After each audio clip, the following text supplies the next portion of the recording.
যাবৎ ফুল নিয়ে আসতে পারিনি। রানীমা হয়তো আমার উপর রাগ করেছে। আর রাগ হবে না কেন? আমার হাতের ফুল না পেলে রানীমার যে পুজো সম্পূর্ণ হয় না। যাকগে, 2 দিন না আসার অপরাধে না হয় আমি রানীমার কাছে ক্ষমা চেয়ে নেব। কিন্তু এই মালা দুটো আমি কোথায় লুকিয়ে রাখবো? রানীমা তোর বুঝবে না মালা আমি কার জন্য গেঁথেছি। আর যদি জেনেই ফেলে তাহলে বলবো কুমারের জন্য। না না, তাও তো বলা মুশকিল। তাহলে কি করি? তাহলে কি আমার বন্ধুর সঙ্গে কবে মিলন হবে সেই অপেক্ষাতেই আমি যে দিন গুনছি। মিলন হবে কত দিনে আমার মনের মানুষের শনি, আমার মনের মানুষের শনি। মিলন হবে কত দিনে, মিলন হবে কত দিনে আমার মনের মানুষের শনি, আমার মনের মানুষের শনি, আমার মনের মানুষের শনি, আমার মনের মানুষের শনি।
রানীমা, তোকে এই 2 দিন দেখিনি কেন? মানে রানীমা, আমার শরীরটা ভালো ছিল না। জানিস মা, এই 2 দিন আমি খুব চিন্তিত ছিলাম রে। সামান্য একটা মেয়ের জন্য আপনার কিসের এত চিন্তা রানীমা? নয়ন, তুই সামান্য কেন বলছিস মা? তোর অসামান্য মাতৃত্বকে আমাকে যে মুগ্ধ করে তুলেছে নয়ন। রানীমা, তাই তো আজ আমার মন খুব চঞ্চল রে নয়ন। রানীমা, রানীমা নয় নয়ন, রানীমা নয়, আজ থেকে তুই আমাকে শুধু মা বলে ডাকবি। মা? হ্যাঁ, শুধু মা বলে ডাকবি রে। আমি জানি একটা অশুভ অসংখ্যায় আজ আমার বুকটা যে থরথর করে কেঁপে উঠেছে। হ্যাঁ, সংকট মুহূর্তে আমি তোকে আমার কন্যা হিসাবে যদি আমার পাশে পাই, তাহলে হয়তো আমি যুদ্ধ সাথে লড়াই করতে পারবো। রানীমা, হ্যাঁ হ্যাঁ আমারও যে মা নেই রানীমা। নয়ন, আপনাকে, আমি তো আপনাকে মা বলেই জানি। নয়ন, এতে ভয়ের কি আছে? হরে না, তোকে আমার পুত্রবধূ করে আনার ব্যাপারে আমি আমি আর মহারাজ তোর পিতার সঙ্গে সম্বন্ধ ঠিক করে ফেলেছি রে নয়ন। তুই তুই কথা দে, আমাকে ছেড়ে তুই কোথাও যাবি না তো মা? রানীমা, চলে যাব বলে তো আসেনি রানীমা। নয়ন, আমি জানি আপনার সাথে আমার কোনো রক্তের সম্পর্ক নেই, তবু আমি জানি নয়ন, আপনি আপনি হচ্ছেন আমার গর্ভধারিণী মা। নয়ন, আমার নয়ন, আমি আমি বিধাতার কাছে প্রার্থনা করতে কোনো কোনো আশা যেন তোর বিফলে না যায় মা। দে মা, দে মালাগুলো, দে ফুলগুলো, দে। এখনই যে আমাকে আবার পূজার আয়োজন করতে হবে, দে না। আহ, দে ঠিক মা। আছে, এই নিন রানীমা। আমি আসি রে মা।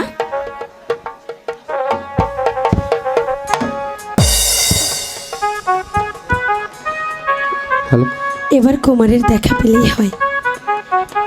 ওগো প্রাণের দেবতা, তোমাকে দেওয়ার এই দিনহীনের আর যে কিছুই নেই, শুধু শুধু আমার অতি ভক্তি দিয়ে গাথা এই এই ফুলের মালা তুমি গ্রহণ করো বন্ধু। কেরে কেরে গ্রহণ অসংখ্য? করলাম। ও মা, তুমি? হ্যাঁ, আমি তো ভেবেছিলাম ডাকাত? ডাকাত না হলেও চোর তো বটেই, কি? আমি চোর? 100 বার। আমি আবার কি চুরি করলাম নয়ন? তাও বলে দিতে হবে? চুরি করে আবার বোকা সাজা হচ্ছে কেমন? এই, বারবার চোর বললে ভালো হবে না বলে দিচ্ছি নয়ন। চোরকে চোর বলে দোষ কি? আজ তোমাকে বলতে হবে আমি কি চুরি করেছি, মোহন নইলে এই চুরি করিয়া বন্ধু শিকার তো আমি চোর, করো না। আমি চোর।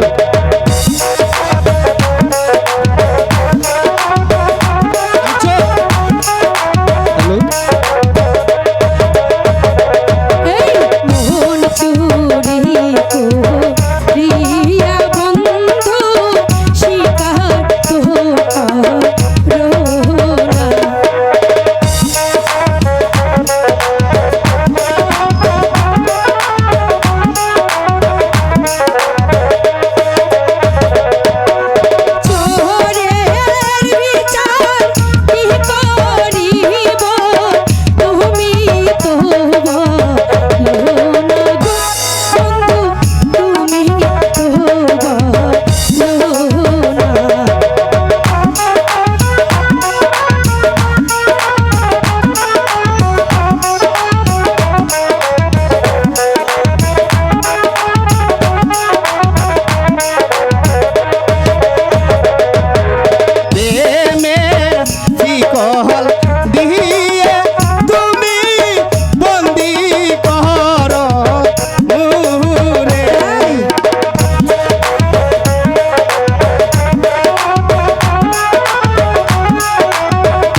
বলছো বন্ধু? তোমাকে ছাড়া নয়ন। তোমাকে ছাড়া আমি কেমন করে বাঁচবো বন্ধু? আমিও যে তোমাকে ছাড়া বাঁচবো না নয়ন। বড় মায়া লাগাইছো, আমায় পাগল করেছো। নয়ন, ওরে আমি তোমায় ভালোবাসি, বুঝতে পেরেছো? এই আমি তোমায় ভালোবাসি, বুঝে নিয়েছো। বড় মায়া, বড় মায়া, বড় মায়া লাগাইছো, আমায় পাগল করেছো। বড় মায়া লাগাইছো, আমায় পাগল করেছো।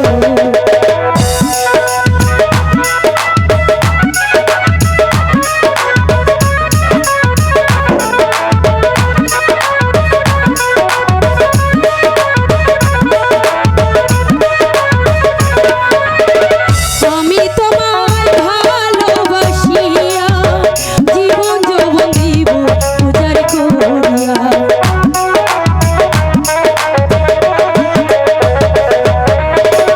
আমি তোমায় ভালোবাসিয়া জীবন যৌবন দিব উজাড় করিয়া। তোমার প্রেমে আমি পাগল, বুঝে নিয়েছো?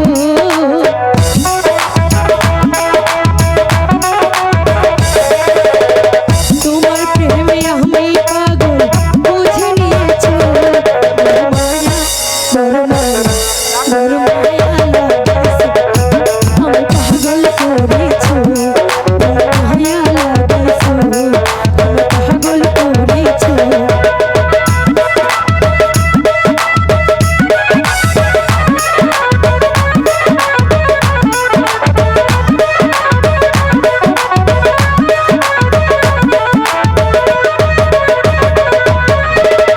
আমি তোমায় ভালোবেসে মরতে পারি যেন অবশেষে।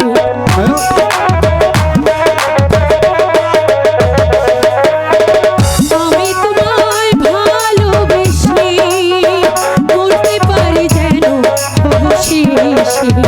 তোমার প্রেমে আমি মরেছি, বুঝে নিয়েছো?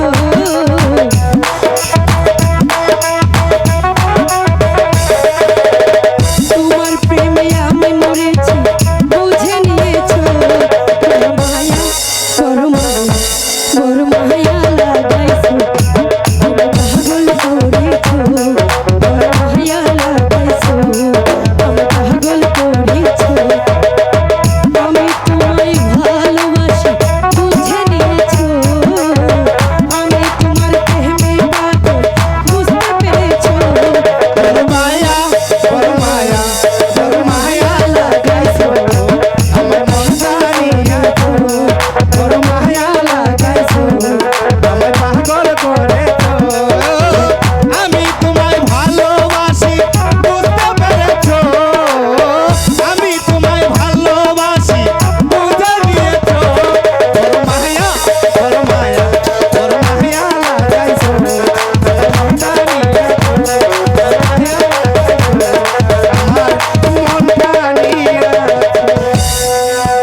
নয়ন, কুমার, আমাদের বিয়ের যে সব ব্যবস্থাই হয়ে গেছে নয়ন, তারপর তোমাকে ঘরে তুলে এনে আমি পুত্রবধূ হিসেবে আমার পিতা তোমাকে ঠাঁই দেবে নয়ন। তাই কুমার? হ্যাঁ। সত্যি বলছো? হ্যাঁ নয়ন, মনে হচ্ছে আমার পিতা এদিকে আসছে। চলো আমরা এখান থেকে পালিয়ে যাই। ঠিক আছে বন্ধু, তাই চলো। তবে তাই চলো।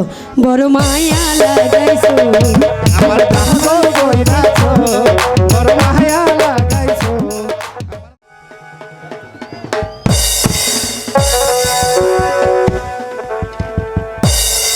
মাত্র 6 মাস আমি প্রাসাদে ছিলাম না বলে আমার রাজ্যের সুকাত্র প্রজারা তাদের আত্মচিৎকারে আকাশে বাতাস কাঁপিয়ে চলেছে। কারো পেটে নেই ভাত, পরনে নেই কাপড়, কারো নেই মাথা গোজার এতটুকু থাই। কিন্তু কেন কেন আজ আমার রাজ্যে এত হাহাকার? যাদের চক্রান্তে হোক সেই শয়তান জালিমদেরকে আমি কঠোর হস্তে বিচার করবো। সামান্য বাদের বাচ্চারা করে কিনা ব্যাগ চাবুক মেরে সমস্ত বেয়াদব গুলোকে আমি আদব কথা শিখিয়ে দেবো। তাই করা উচিত মহারাজ, তাই করা উচিত। ওই দুর্নীতি বা শয়তানের বিচার না হলে আপনার এই শান্তিময় রাজ্যে কিছুতেই শান্তি ফিরে আসবে না মহারাজ। হ্যাঁ, বিচার হবে, সমস্ত অপরাধীর বিচার হবে। যে আমার বিচার অপরাধী তাকে ভোগ করতে হবে বেঈমানির শাস্তি। এবার বলো সেনাপতি ভীম সিংহ, রাজ কর্মচারীদের মধ্যে কে সে দুর্নীতিবাজ? মন্ত্রী নকুল দেব মহারাজ। মন্ত্রী নকুল দেব? জি মহারাজ। তাকে আমি বিশ্বাস করে রাজ্যভার তার হাতে তুলে দে। আমি কিছুদিনের জন্য রাজ্যের বাইরে গিয়েছিলাম, আর সে আমার নীরব প্রজাদের মাঝে ছড়িয়ে দিয়েছে সুখের ছায়া। যে রাজার সুখ্যাতি প্রজাদের মুখে মুখে ছিল, আর সেই প্রজাদেরকে করে তুলেছে বিস্ময়। আমার বলো, আমি কাউকে ক্ষমা করব না। দুর্নীতির শাস্তি তাকে পেতে হবে। আবার বলো সেনাপতি ভীম সিংহ, কোথায় সেই দুর্বৃত্ত মন্ত্রী? দুর্নীতির অপরাধে আমি সেই বিদ্রোহী মন্ত্রীকে আমি বন্দি করে রেখেছি। বন্দি করে রেখেছ? জি মহারাজ। বাস, আজ তোমার সাহসের প্রশংসা না করে পাচ্ছি না। এবার বন্দিকে রাজ দরবারে আনার হুকুম দাও। এই কে আছিস, ওই বিদ্রোহী বন্দি মন্ত্রীকে দরবারে পাঠিয়ে দে।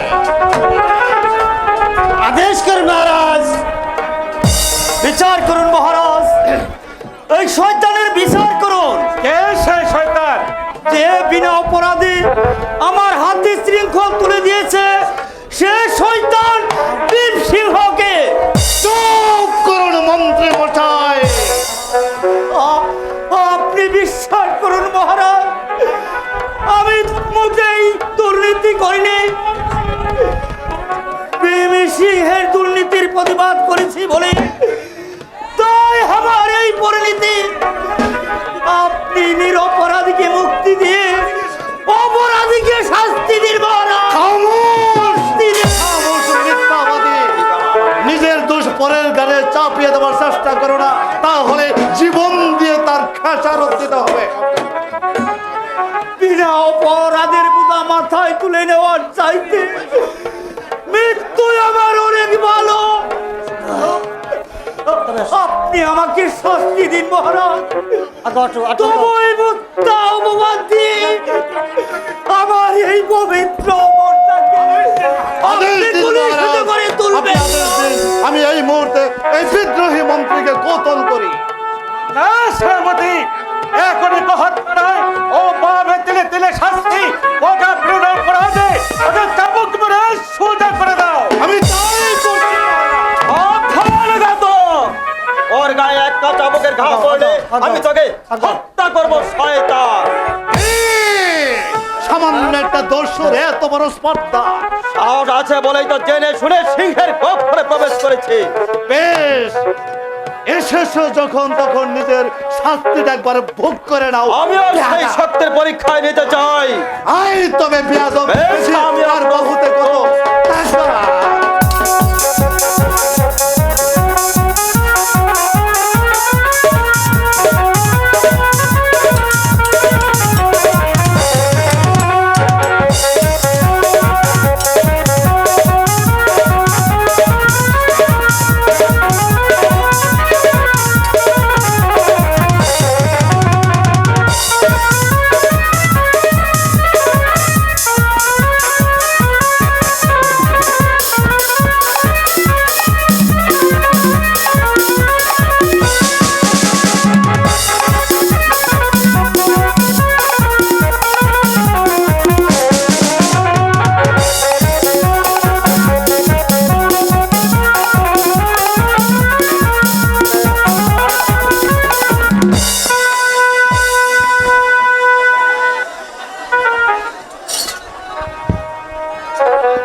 মন্ত্রী মশাই, অস্ত্রখানা হাতে তুলে নিন আর চলে আসুন আমার সাথে। আজ মন্ত্রীকে নিয়ে পালিয়ে অপরাধে তুমি আমার বিচার থেকে কিন্তু রেহাই পাবে না। তার পূর্বে আপনি বিচার করুন তাকে। 3 দিন অনাহারে থাকার পর 25 শিশুর দুধের সন্ধানে বেরোলে যে শয়তান আমার স্ত্রীকে হত্যা করে আমার জীবনটাকে একবার বরবাদ করে দিয়েছে, শয়তান সেনাপতি ভীম সিংহ। সাবধান দর্শক, বলার অপরাধে আমি আমি তোমাকে বন্দি করতে বাধ্য হব। হে ভয় আমার নেই রে শয়তান, যার স্ত্রী হলো লম্পটের হাতে নিহত, কচি শিশু অনাহারে দিল জীবন, তার কিসের ভয়? মৃত্যু সে তো অনেক পূর্বে হয়ে গেছে, তাই মৃত্যু ভয় আমার অন্তর নেই রে শয়তান। আদেশ দিন, আপনি আদেশ দিন মহারাজ, আমি এই জানোয়ারটাকে হত্যা করি। শক্তির পরীক্ষাতে একটু আগেই হয়ে গেল বীরপুর, আর কেন? তবে এও তুমি জেনে রাখো, তোমার অত্যাচারে এই রাজ্যের অগণিত প্রজারা এক মুঠো ভাত, অবলা নারীদের চোখে নেই ঘুম। এখনো যদি সে পাপের পথ থেকে বিরত না হও, তাহলে আজ তোমাকে ক্ষমা করে গেলে ভবিষ্যতে এই কালো লাগাতার হাত থেকে তুমি রেহাই পাবে না। মৃত্যু হবে তোমার একমাত্র শাস্তি। কে তুমি দস্যু? তোমার দেশ প্রেমিকতায় পরিচয় পেয়ে সত্যি আজ আমি মুক্ত। কি পরিচয় দেব মহারাজ? একবার সবই ছিল, সোনার সংসার ছিল, এই মুখে ছিল হাসি, কিন্তু এই শয়তানের চক্রান্তে আজ আমি সর্বহারা, রিক্ত নিঃস্ব, হাজার হাজার প্রতিবাদী মানুষের মধ্যে আমিও একজন। তবু তোমার একটা পরিচয় আছে। উপরে বেশ বোঝায় তুমি ডাকাত হলেও ভিতরে লুকে আছে জাগ্রত দেবতা। না মহারাজ, আমার পরিচয় আমি এই সমাজের একজন ঘৃণিত দুর্দর্শ ডাকাত। চলুন মন্ত্রী মশাই, চলুন। আদেশ দিন মহারাজ।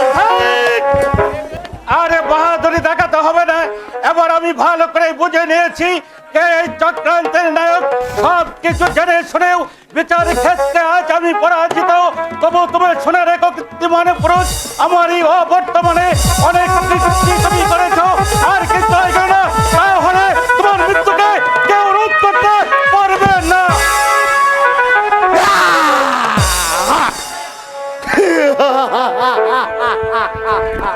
ঠিক আছে রাজা, আমিও দেখে নিতে চাই কোথাকার পানি কোথায় গিয়ে গড়া। এই অপমানের চূড়ান্ত প্রতিশোধ যদি আমি নিতে না পারি, তবে বৃথায় আমি ক্ষত্রিয় ক্ষত্রিয়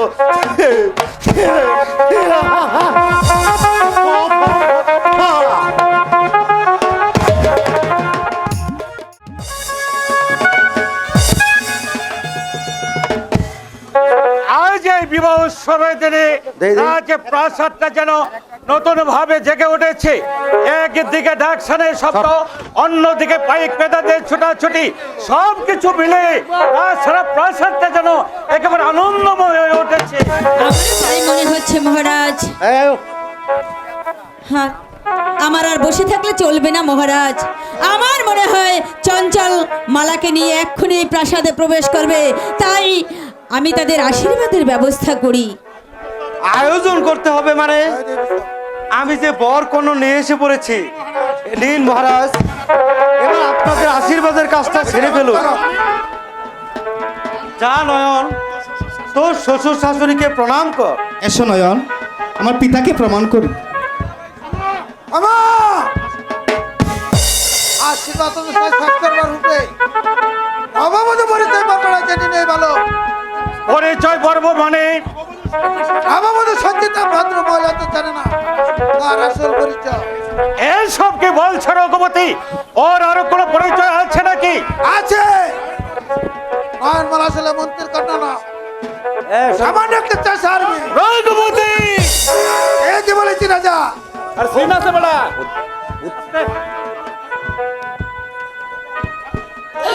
ও ঠাকুর, কি শোনালে তুমি? মিথ্যে কথা মহারাজ, এ সম্পূর্ণ মিথ্যে। নয়নবালা আমার একমাত্র সহোদর বোন। অসম্ভব! যদি তোমার কথা মিথ্যে হয়, আপনি হত্যা আদেশ দিলেও আমি মাথা পেতে নেব। আমি মন্ত্রী মশাইকে পাঠিয়ে দিচ্ছি, আপনি সত্য মিথ্যা প্রমাণ করে নিন। রানী মহারাজ, আমি সমস্ত দুনিয়াটাকে অন্ধকার দেখছি, কেন আমার মনে হচ্ছে সমস্ত প্রাসাদটা যেন এমনি ভাবে আমার মাথায় দোষে পড়বে। আমি যা স্থির থাকতে পারছি না রানী, আমি যা স্থির থাকতে পারছি না। মহারাজ, মন্ত্রী মহাশয়, নয়নমালা কার মেয়ে, কি বা তার আসল পরিচয় যদি মিথ্যে বলার চেষ্টা করবেন তাহলে আপনাকে আমি রেহাই দেব না। বলুন, জবাব দিন। নয়নমালা মানে? আপনার কন্যা নয়? না মহারানী। ভূপতি, মন্ত্রী মহাশয়, বাবা, বাবা, তুমি তুমি এসব কি বলছো বাবা? জানি আজ আর সত্যকে গোপন করা যাবে না, তাই বলছি নয়নমালা আমার অনুর্ধা সন্তান না, বাবা, সে আমার পালিত সন্তান। না, তাহলে এ কথা আগে বলেননি কেন? উপায় ছিল না মহারানী। মন্ত্রী মশাই, আজ থেকে 15 বছর আগে আমি তাকে এক জল্লাদের হাত থেকে বাঁচিয়ে এনে এতটুকু বড় করেছি। বাবা, মন্ত্রী মশাই, আর তার পিতা ছিল এক দরিদ্র ব্রাহ্মণ। বাবা, আর আমি শুনতে চাই না ভগবান, আর আমি শুনতে চাই না। এই অশুভ আশঙ্কায় আমার বুকের পাঁজরগুলো যেন ভেঙে আসছে। না না, আমি আর সহ্য করতে পারছি না ঠাকুর, আমি আর সহ্য করতে পারছি না। হলো না মনের মুখে হাসি দেখার সৌভাগ্য আমার হলো না। ও গো ঠাকুর, যার সুখের জন্য দিন রাত আমি তোমার পায়ে দাদা, থেকে কেঁদেছি, দাদা, আজ কেন তার সুখ কেড়ে নিলে ঠাকুর? কেন কেন কেন? দাদা, দাদা,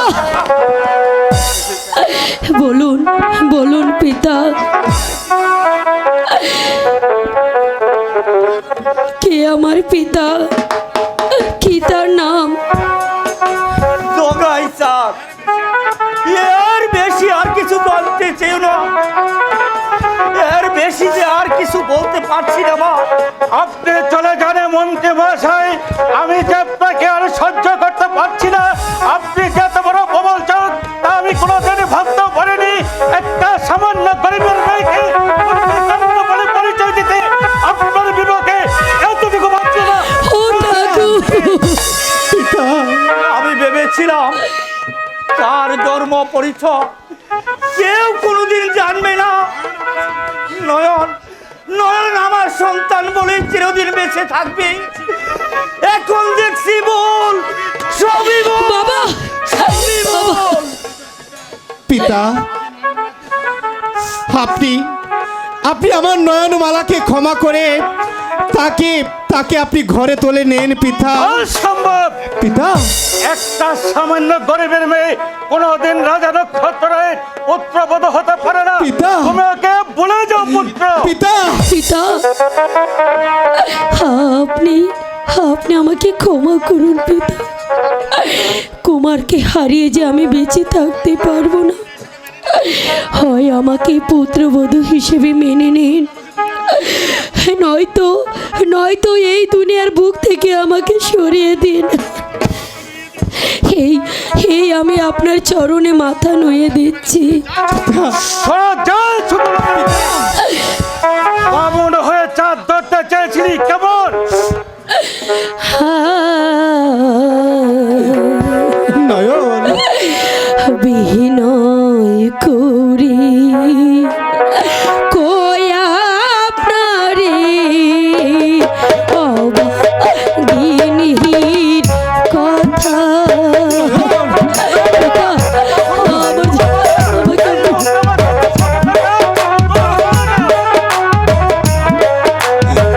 নয়ন, বিনয় করি কয়া আপনারে ক্ষমা করুন মোরে। হায় গো পুত্র বধূ বলে পিতা ঠায়ো দেন আমারে গো পিতা ঠায়ো দেন আমারে। পিতা,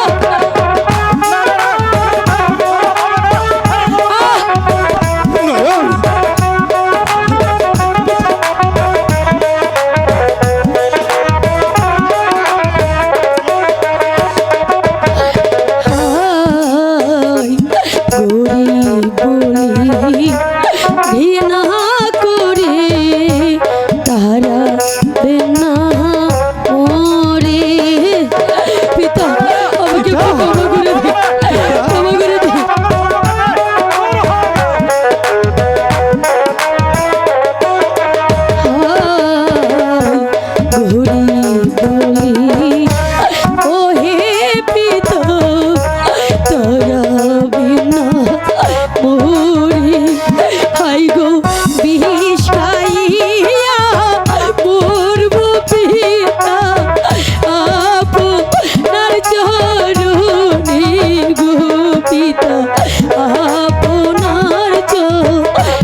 পিতা পিতা আমি তোমার অনুরোধ রাখবো না।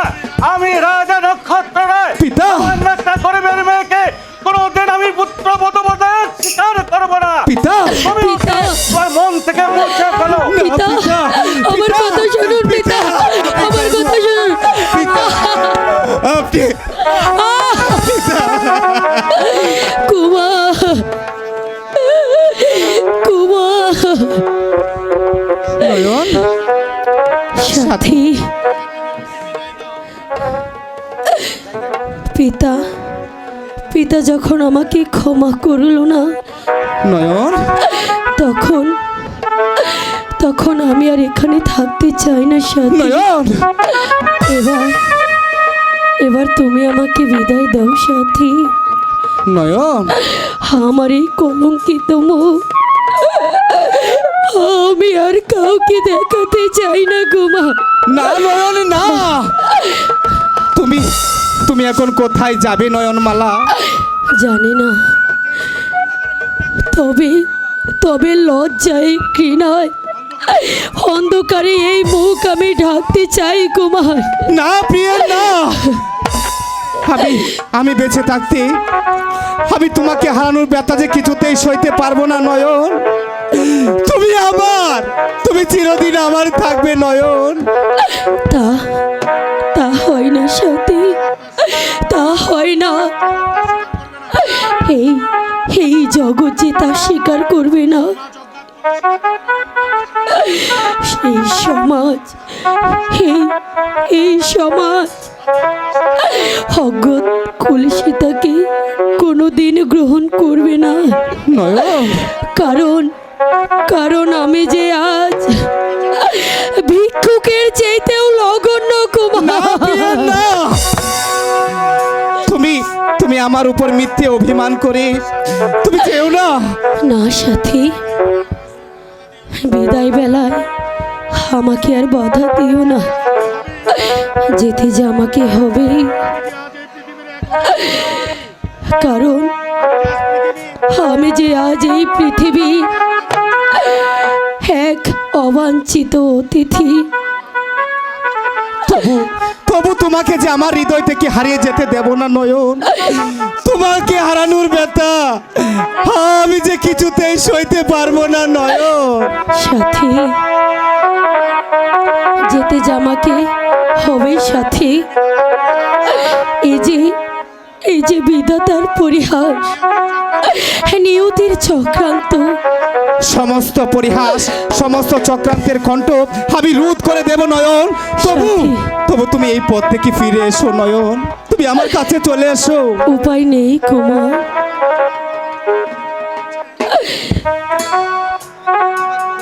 দুর্ভাগ্য যে আমাকে চুলের মুঠি ধরে টানছে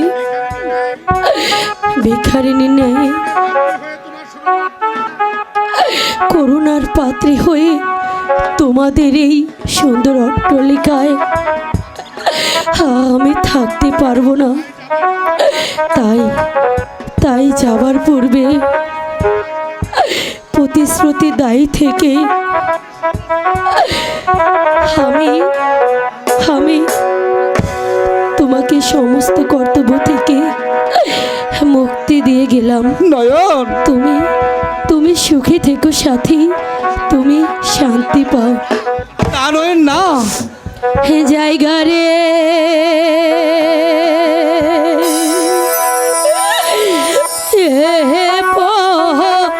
রাহানের গো সাথী, নয়ন ও সাথী যাই তো মারে চাই জায়গা রে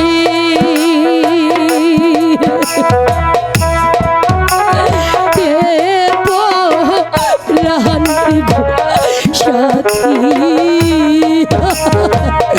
ও সাথী যাই তো মারে চাই নয়ন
ওগো ওগো দয়াময় ঠাকুর,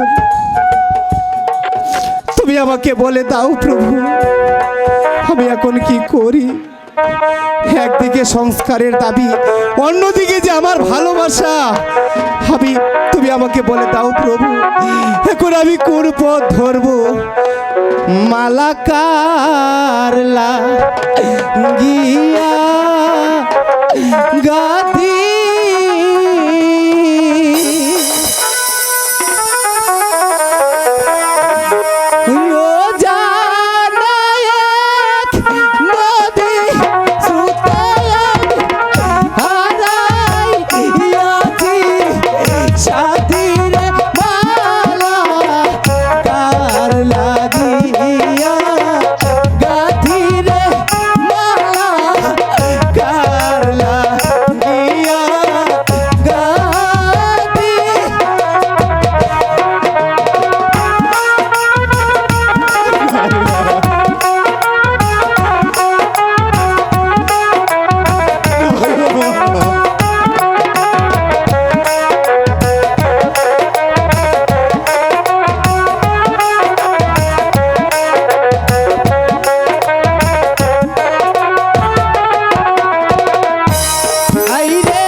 আমি কোথায় যাব আমি কোথায় যাই রে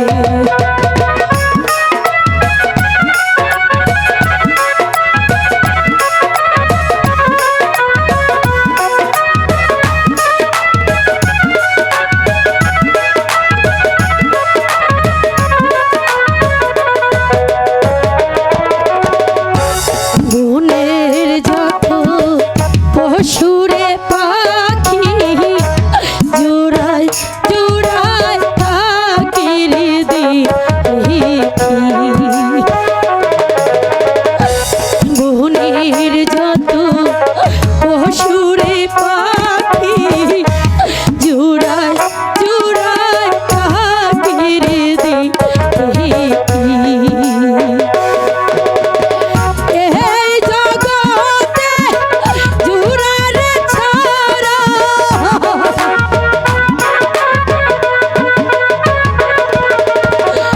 এই জগতে জুড়ারে ছাড়া আমার কেহ নাই রে আমি কোথায় যাব আমি কোথায় যাই রে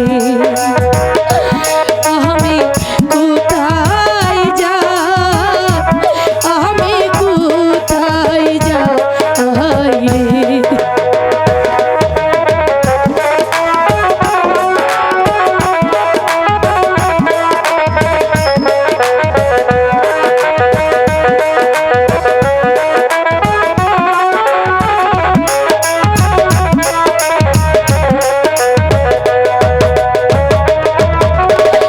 এই জগতে আমি রে দুঃখী দুঃখে দুঃখে ময়রা রে পুরি এই জগতে আমি রে দুঃখী দুঃখে দুঃখে জইলা রে মরি এই জনমে আমি রে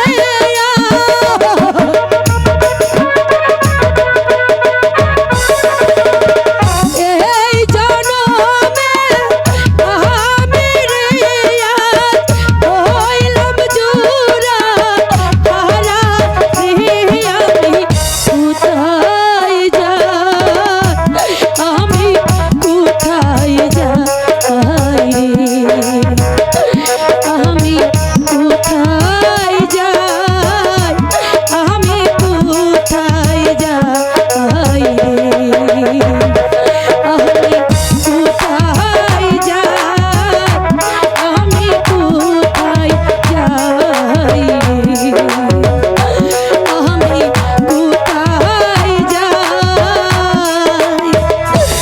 আমি কোথায় যাই রে জানি না ওই ঠাকুর আমার ভাগ্যে কত দুঃখ লিখেছে হ্যাঁ এখন আমি কি করব এই ছোট্ট জীবনে আমার আমার এত দুঃখ যে সহ্য হয় না আমি এখন কি করব আমি এখন কি করব কতই দুঃখ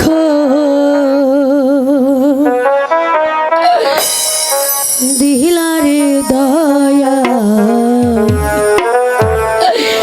ও দয়াল সহি নয়ন করি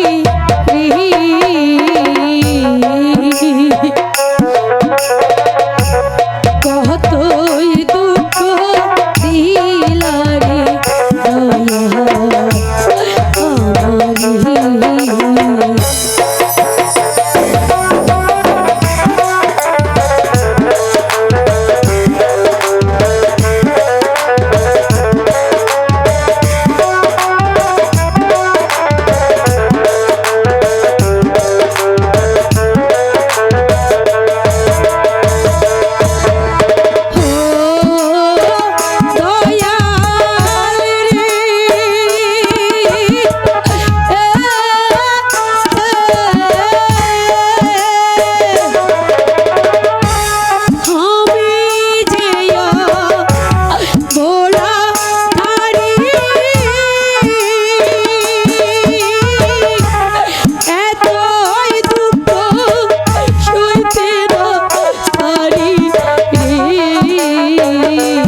গাইতে পারো মা? কে আপনি? তোমার এই পাগল করা গানে আমাকে এখানে টেনে এনেছে, স্মরণ করিয়ে দিয়েছে আমাকে হারানো দিনের স্মৃতি। আবার আবার আমি শুনতে চাই তোমার এই অস্ত্র বাজা কণ্ঠে গাওয়া গান। না, আমি আর গাইতে পারবো না, আমি আর গাইতে গাও না, আমি পারবো না। শুনবো। তোমার মধুমাখা কণ্ঠে গাওয়া গান আমাকে পাগল করে তুলেছে। গাও বলছি। কে আপনি? কেন কেন আমার গান শোনার জন্যে এত ব্যাকুল হয়ে উঠেছে? আমি আমি এই সমাজের অবহেলিত কালো ডাকাত। হ্যাঁ, ডাকাত? ওরে বাবা রে, ডাকাত! তুমি পালিয়ে যাচ্ছ কেন?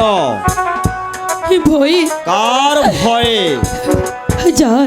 যার নাম শুনলে এই মানুষ আতঙ্কে শিউরে ওঠে, সেই কালো ডাকাতের ভয়ে।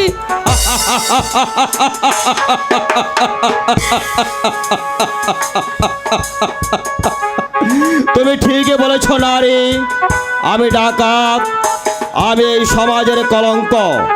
তাই তো মানুষ আমাকে এত ভয় পায়। কিন্তু কেন? কি আমার অপরাধ? স্বৈরাচারী শাসনতন্ত্রের চক্রান্তে সাধারণ প্রজারা পাবে না এক মুঠো ভাত, লজ্জা নিবারণের জন্য পাবে না এক টুকটুক কাপড়, অসুখে ছটফট করলে তাদের ভাগ্যে জুটে না এক ফোঁটা ঔষধ। এর প্রতিকার করা কি আমার অপরাধ? এই ক্ষুধার্ত মানুষকে এক মুঠো খেতে দেওয়া কি আমার অপরাধ? আপনি তবুও তো আপনি ডাকাত বলে পরিচিত। কিন্তু ডাকাত বলে তো আমি পৃথিবীতে জন্মাইনি। কারা আমাকে ডাকাত বানিয়েছে? কাদের চক্রান্তে আজ আমি সমাজে ঘৃণিত যে বলে পরিচিত? জানলে এর জবাব কেউ দেয় না, কেউ করে অত্যাচারের বিচার। তবে কি আপনি? একদিন ছিলাম শান্ত শিষ্ট মানুষ, কিন্তু ভাগ্যের নির্মম পরিহাসে আজ আমি ডাকাত। আমি ডাকাতি করে ধন সম্পদ নিজে ভোগ করার জন্য নয়, অনাহারী মানুষের বুকে খাদ্য তুলে দেওয়ার জন্য আমি অন্যায়ের বিরুদ্ধে রুখে দাঁড়াই। এই নির্যাতিত মানুষের কাতর আত্মরাজ সইতে পারি না বলে তবু কেন সমাজ আমাকে ঘৃণায় ধুৎকার দেয়? তুই বলতে পারিস বেটি? না, এর জবাব আমি দিতে পারছি না। এবার আমার পথ ছাড়ুন, আমাকে যেতে দিন। কোথায় যাবে তুমি? জানি না, তবে কোনো আশ্রয়ের সন্ধানে। তবে কি তুমি সর্বহারা পথের মানুষ? তোমার এই অবস্থা কেন? গরিব হয়ে এই পৃথিবীতে এসেছি বলে। ও বুঝেছি। তবে তোমার পরিচয়? জনম দুঃখী,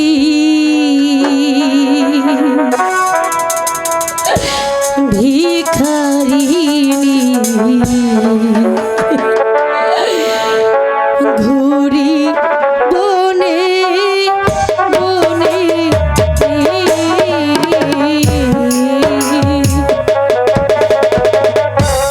জনম দুঃখী ভিখারি আমি।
কালো ডাকাতের হাতে যখন পড়েছ, আর তোমাকে এই পথে পথে ঘুরে ঘুরে বেড়াতে হবে না, কারণ আমি এই অত্যাচারী জন্য ডাকাত আর নির্যাতিত মানুষের জন্য বন্ধু।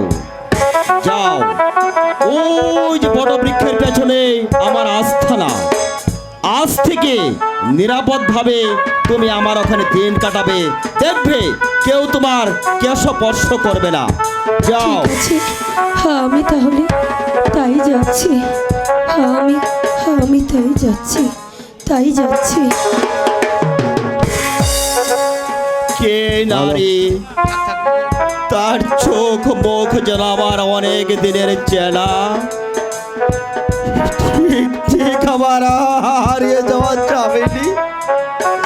না না, এ আমি কি ভাবছি, সে তো মরে গেছে, আর কোনোদিন তাকে আমি ফিরে পাবো না, কোনোদিন ফিরে পাবো না। কিরে লালু, তুই ফিরে এলি, তোর সংবাদ কে? সংবাদ শুভ সর্দার সন্ন্যাসীর ছদ্মবেশ ধারণ করে সমস্ত রাজপ্রাসাদের সংবাদ আমি নিয়ে এসেছি সর্দার। তাহলে হীরাবাই কি রঘুপতি রংমহলে আজই যাচ্ছে? জি সর্দার। সাব্বাস! আজ রাতে আমাদেরকে প্রাসাদ ঘেরাও করতে হবে। শয়তান রঘুপতি, বাইজিয়ার সুরার পেছনে তোমরা হাজার হাজার টাকা খরচ করতে পারো, আর ওই ক্ষুধার্ত জনতাকে একটি টাকা দিতে ওদের লাগে বুকে ব্যথা। তাই আজ রাতেই তোমার সাথে হবে তোমার রংমহলে এই কালো ডাকাতের বোঝা পড়া।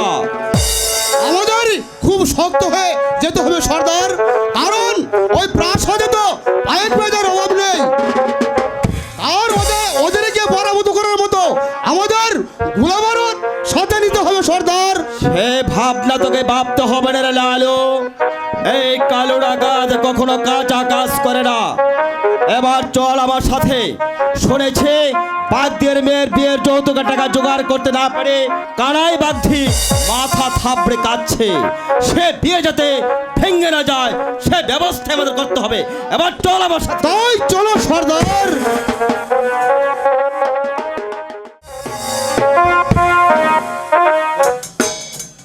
নয়ন, নয়নমালা, আমি জানি না আজ তুমি কোথায় আছো, কিভাবে আছো। তোমাকে হারানোর ব্যথা আমি যে কিছুতেই সইতে পারছি না নয়ন। আমি এখন কি করব নয়ন, আমি এখন কি করব? তুমি আমাকে একটিবার এসে তোমার সঙ্গে নিয়ে যাও নয়ন, নিয়ে যাও। আরে ও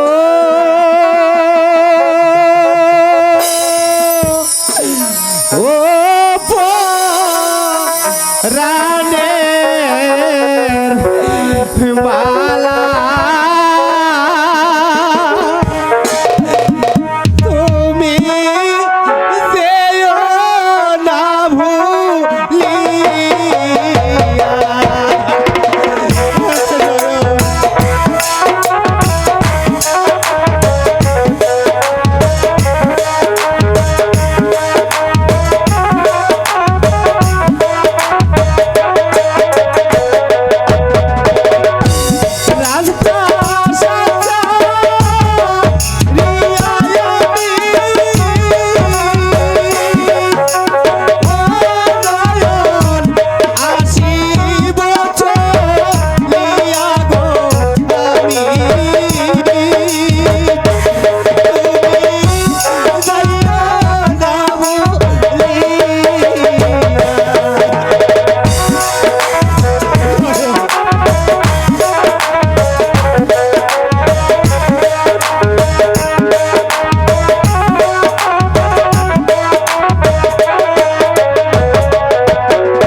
তোমায় যদি না পাইলে মালা আমার জীবনে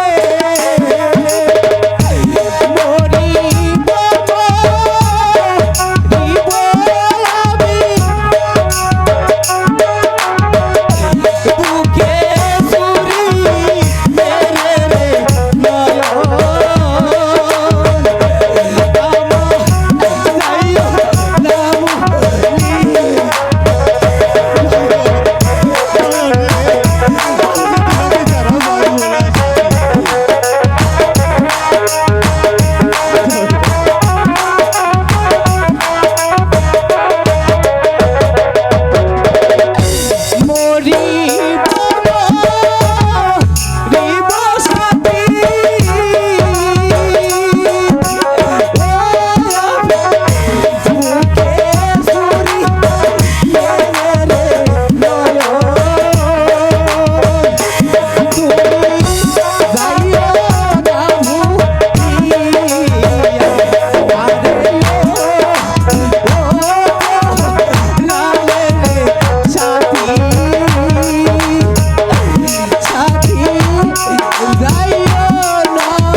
নয়ন, তুমি আমাকে একটিবার এসে নিয়ে যাও নয়ন। রাজপুত্রের কণ্ঠে এই গান কেন? মা, চঞ্চল মাগো, আমি বাবা, আমি আমি চলে যাব মা, আমি না, অনেক না। দূরে চলে যাব। না বাবা না, আমাকে ছেড়ে তুমি কোথাও যাবে না বাবা। মা, যেখানে থাকবে না আভিজাত্যের বড়াই, যেখানে থাকবে না ধনী গরিবের প্রভেদ, আমি সেখানে চলে যাব মা। চঞ্চল, জানি বাবা, আমি জানি তুমি তুমি নয়নমালাকে হারিয়ে পাগল হয়ে গেছো। তাই তাই চলো বাবা, ঘরে চলো, আমি তোমাকে সান্ত্বনার বাণী শুনিয়ে তোমার তোমার দুঃখ মোচন করে দেবো। চলো না বাবা। না মা, না। চঞ্চল, আজ আজ আজ যে আমার ভুল ভেঙে গেছে মা, চঞ্চল! চিনতে পেরেছি আমি তোমাদের গর্বিত সমাজ, যে সমাজে মানুষ পাবে না মনুষ্যত্বের মর্যাদা, এই গরিব কাছে গরিব হবে লাঞ্ছিত, আমি তোমাদের সে তুচ্ছ সমাজ ছেড়ে দিয়ে আমি অনেক দূরে চলে যাব মা। বাবা, বাবা আমার, তুমি আমাকে বাধা দিও না মা, তুমি আমার গর্ভধারিণী মা, কিন্তু তোমার কথা যে আজ আমি রাখতে পারবো না না না মা। বাবা, এই কথা বলো না। আমার নয়ন যে পথে গেছে, আমিও তোমাদেরকে ছেড়ে আমি সেই পথে না। চলে যাচ্ছি মা। না বাবা না, তোমাকে আমি কিছুতেই যেতে দেব না। তোমাকে হারিয়ে আমি কেমন করে বেঁচে থাকবো বাবা? মা গো। আমি যে বাঁচতে পারবো মা, না বাবা। মা গো। আমি যে বাঁচতে পারবো না। তুমি যে আমার গর্ভধারিণী মা, তবে তোমার চঞ্চল। কথা আজ আমি রাখতে পারবো না মা। তাই আজ আমি তোমাদের অবাধ্য সন্তান না মা। বাবা না, তুমি এ কথা বলো না। তবু আমার অপরাধ, তুমি আমাকে ক্ষমা করে দিও মা। না বিদায়।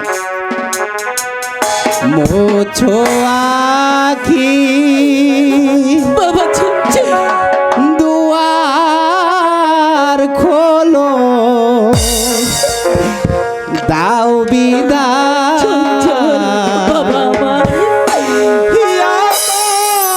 আমার যাবার সময় হলো, দাও বিদায়।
অন্ধকারে চলেছি মাগো, শেষ বিদায়টা দাও আমায়।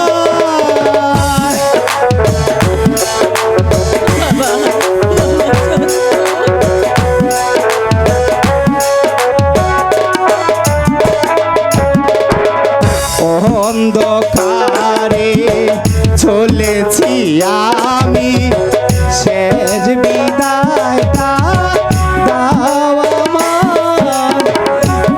উঠেছিলাম আঁধারি রাতে, জ্বরে গেলাম ভোরবেলাতে।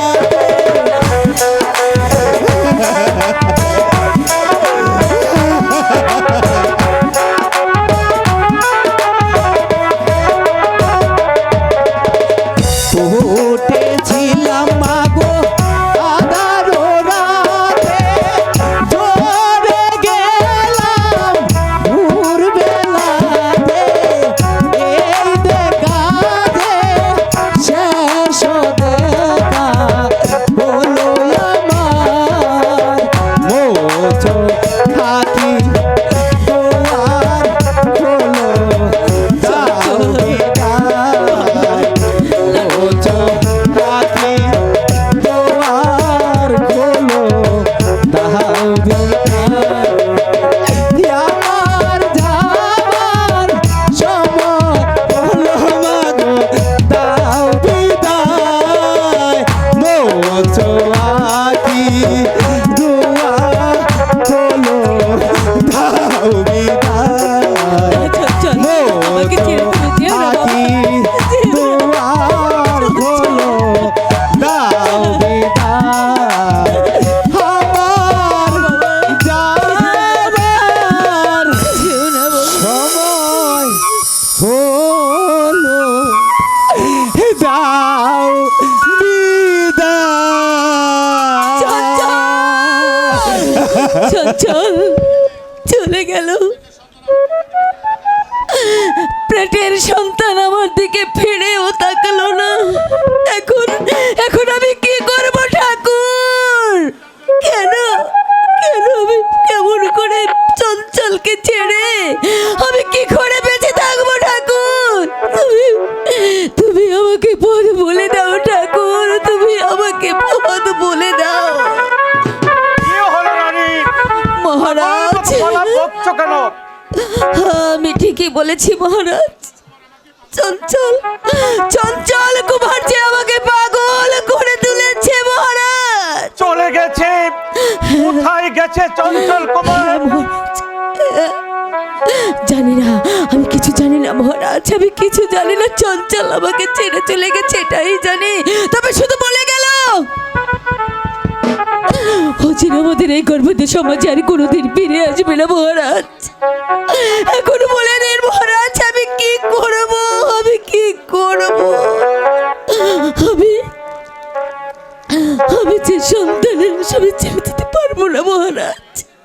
উপায় নেই রানী, ভেঙ্গে গেছে আমাদের কপালে, ভেঙ্গে গেছে। না না মহারাজ, একদিকে শয়তানের চক্রান্ত, অন্যদিকে পুত্র হারানো ব্যথা, সব কিছু মিলে আমাদেরকে এখন পাগল হয়ে যাওয়ার কোনো উপায় নেই রানী। মহারাজ আজ আজ আমি পরাজিত রানী।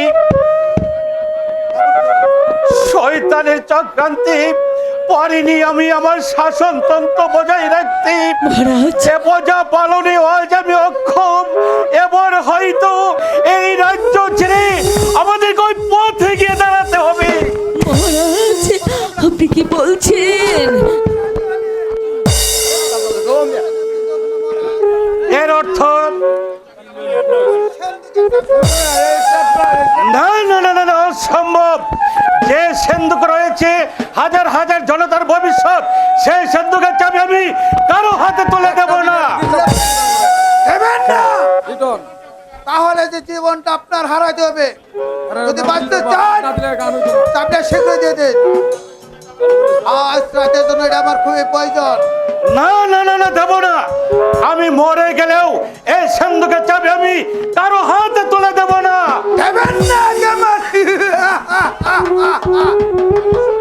আমার ঈশ্বরকে স্মরণ করুন। না না হ্যাঁ বলছি, না না না না, আমাদেরকে মেরো না দস্যু। আমি আমাদেরকে চাবি মেরো দিয়ে না। দিচ্ছি। রানী চাবিটা দিয়ে দাও। শীঘ্রই দিন।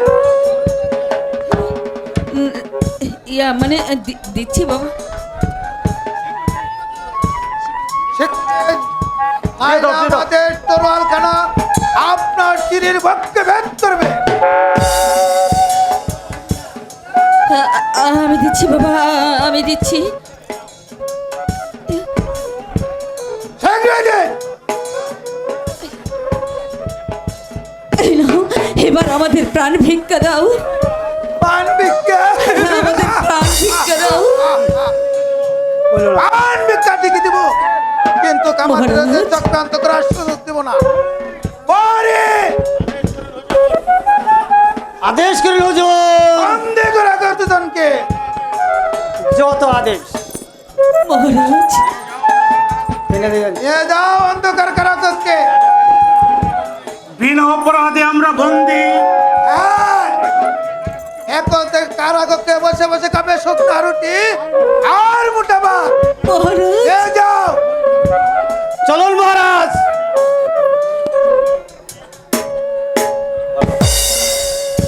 মহারাজ,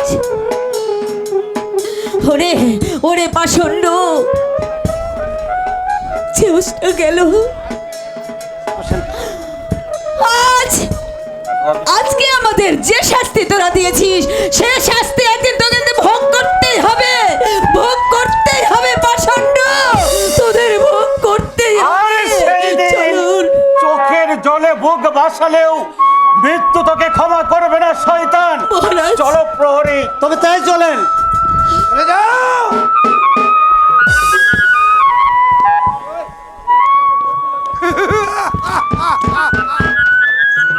মৃত্যুর ভয়ে আমায় পিছে গেলে চলবে না। জীবনটাকে নতুন ভাবে উপভোগ করতে হবে। এই তো সেই চাবি। এই চাবির দ্বারা আমার হাতের হীরা মুক্তা জরাত। আর বেঈমানের মৃত্যু। হুঁশিয়ার শয়তান। সরে যাওয়ার জন্য আমি শয়তানের সম্মুখে আসিনি। চাবিটা দিয়ে দেবো ঠিক, নইলে তোর মৃত্যুকে কেউ রোধ করতে পারবে না। তবে তো আমি চিরদিনের মতো একবারে ঘুম পাড়িয়ে দিব। অসম্ভব। এতদিন আমি তোদের সকল লীলা খেলা দেখে কোনো প্রতিবাদ করিনি, কিন্তু শয়তানের মুখোশ ধারণ করে নিজের পরিচয় গোপন করে সিন্ধুকের চাবি হাতে নিয়ে হাজার হাজার মানুষের ভবিষ্যৎ লুটে নেবার চেষ্টা করছিস। সেই অপরাধে আজ আমি তোকে হত্যা করে রক্ষা করবো। তুই তার মুখে যা। আজ করে।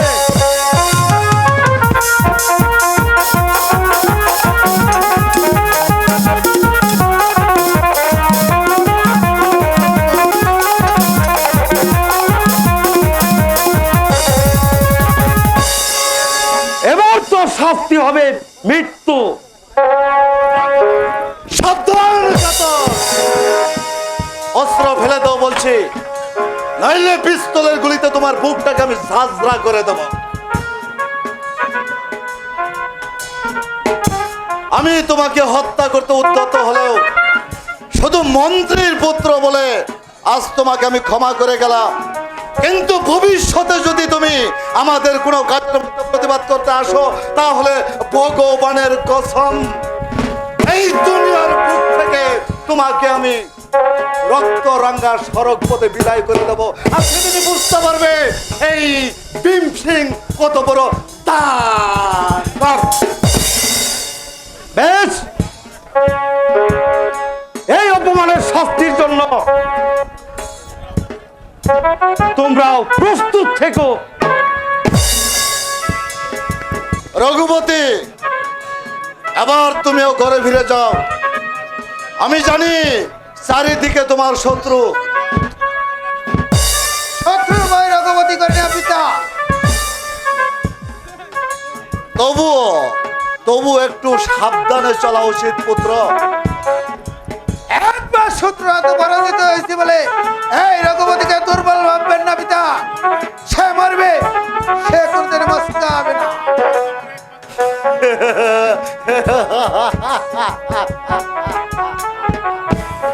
এটাই তো আমার একমাত্র ভরসা পুত্র, কারণ আমি জানি তামাম দুনিয়া তোমার কাছে হেরে যেতে পারে, কিন্তু তুমি কখনো হারবে না। তুমি এগিয়ে যাও পুত্র, এগিয়ে যাও, দেখে এসো সামনে তোমার ভবিষ্যতের কি অবস্থা। এটা এখনো পাই না রঘুপতির শক্তির পরীক্ষা, তাই আমি প্রমাণ করে যাব তোমার পুত্র মতে শক্তি